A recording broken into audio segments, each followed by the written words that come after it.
Gonsalves slams spurious HDC, claims my kids are Trinis. SVG Prime Minister denies political interference, says family purchases were legitimate transactions. Port of Spain. St. Vincent and the Grenadines Prime Minister, Dr. Ralph Gonsalves, emphatically denied last night that he sought any favors from former Prime Minister Dr. Keith Rowley or anyone in the People's National Movement to facilitate the acquisition of 3 apartments at Victoria Key in Diego Martin for his wife, son, and daughter. In a telephone interview with The Express, the embattled Prime Minister dismissed claims made by Minister in the Ministry of Housing Anil Roberts as spurious, insisting the apartment purchases were lawfully conducted without any political interference whatsoever. Gonsalves deployed what appears to be his primary defense, claiming his wife is Trinidadian and that his children, Storm and Soleil, are Trinidadian citizens by descent, as if citizenship automatically entitles one to jump ahead of thousands of actual Trinidad and Tobago residents waiting years for HDC housing. The successful designer defense. Regarding his wife Eloise, Gonsalves painted a picture of an independently successful fashion and interior designer who previously worked in Trinidad as a teacher after graduating from the University of the West Indies. The clear implication? She could afford these properties on her own merits without any special assistance. I have never interacted with any member of the PNM government or indeed with anyone in the state administration, the HDC, in relation to the purchase of any property, Gonsalves declared. The connection which the gentleman tried to make with the PNM is entirely spurious. The Prime Minister insisted his wife followed proper procedures in purchasing the property, secured a conventional mortgage, and makes regular monthly payments. There is no sweetheart deal of any kind, he stated categorically. Does anybody really think that I could approach Keith Rowley or any member of the PNM government with anything so outrageous? Gonsalves asked rhetorically. It wouldn't cross my mind to use political influence. I had nothing to do with any of these things. Yet the question remains, if everything was so ordinary and proper, why did one family, foreign nationals regardless of citizenship status, secure 3 luxury apartments at a premium HDC development, while thousands of Trinidad and Tobago residents languish on waiting lists? The family ties justification. Gonsalves offered an emotional appeal regarding his wife's 97-year-old mother, who lives in Dominica, a country devastated by natural disasters. He explained that his mother-in-law wanted her daughter to have an apartment in Trinidad because 2 of her sons live here, a pilot and a high court judge. The Prime Minister emphasized his wife's deep Trinidad connections, noting that his late father-in-law was a distinguished senior counsel. According to Gonsalves, these family ties were the driving factor behind his wife purchasing Trinidad property. The gentleman made it appear as if Eloise had done something illegal, crooked, immoral. Absolutely none of those things are true, he protested. My children are Trinidadians. Gonsalves stressed that his son Storm holds a Trinidadian passport and would have applied to purchase an apartment in the same way as any other citizen.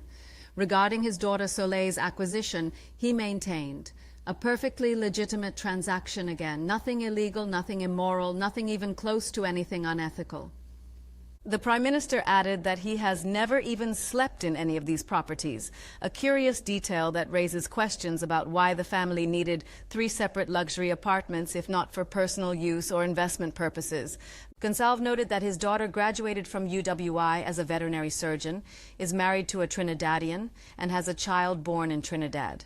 He clarified that she does not technically own her property but holds it under a lease-to-own arrangement, though he claimed uncertainty about the specific terms, a remarkable admission of ignorance about his own daughter's major financial commitment, the political bile counterattack.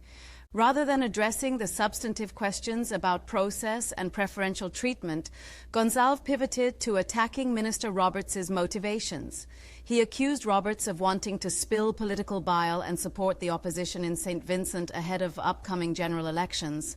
It exposes his political bile that he will take legitimate transactions of citizens of Trinidad and Tobago, which are private, nothing illegal, immoral, or unethical, to try and make people believe that this is something unlawful. Gonçalves charged.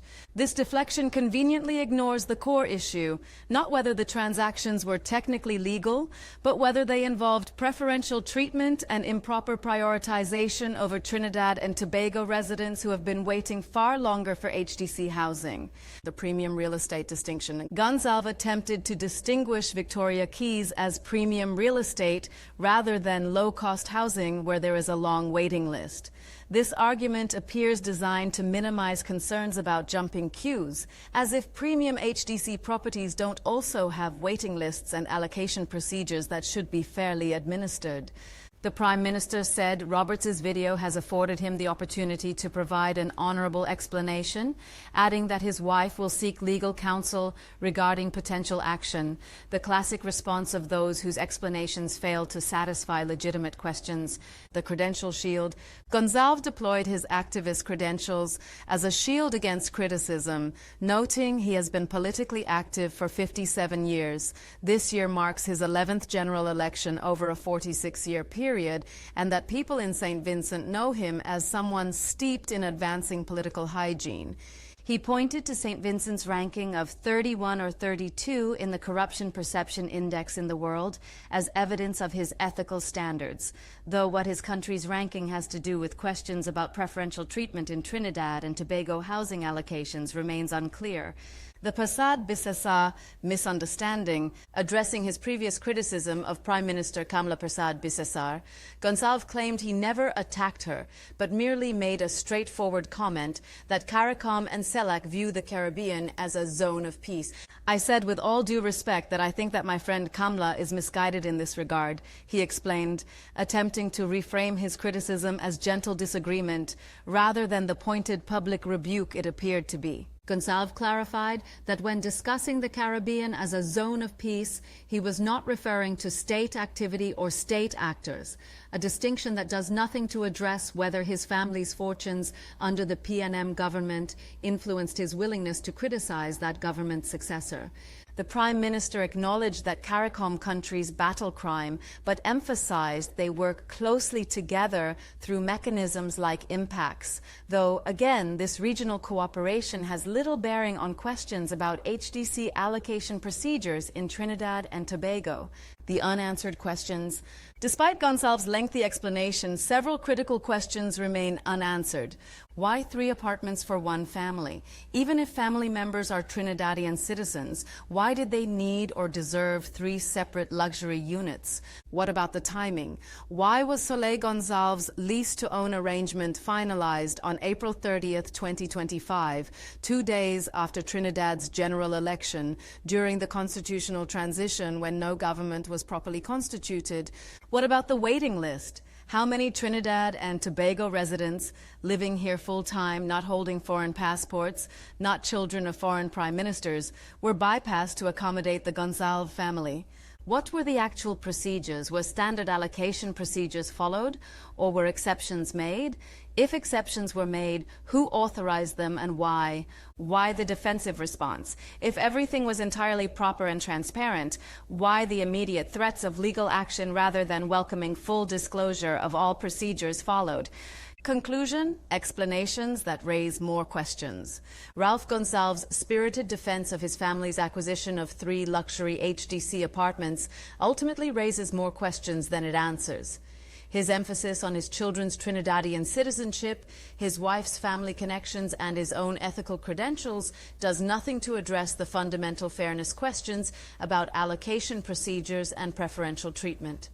The fact remains, one family connected to a regional prime minister secured 3 luxury apartments at a premium HDC development, while thousands of Trinidad and Tobago residents wait for housing.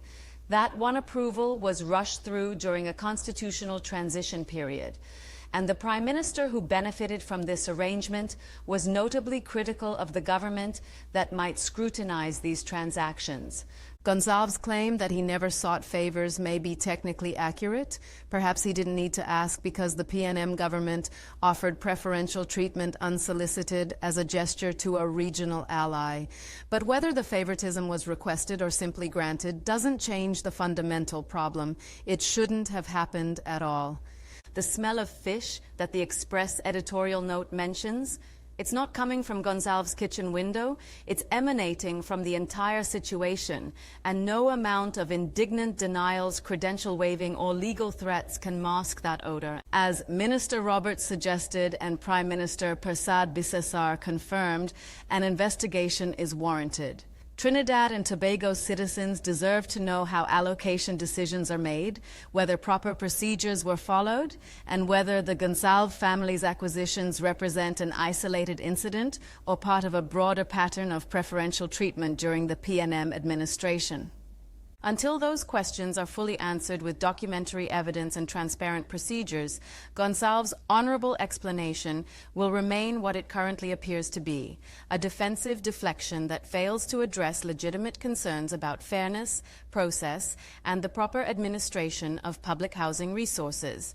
Somebody should indeed call Ralph Gonçalves, but not to suggest closing his kitchen window. Rather, to suggest that full transparency and cooperation with Trinidad and Tobago's investigation would serve him far better than indignant denials and threatened lawsuits. The truth, if his account is accurate, should be easy to document and demonstrate. The fact that he's chosen defensiveness over disclosure speaks volumes.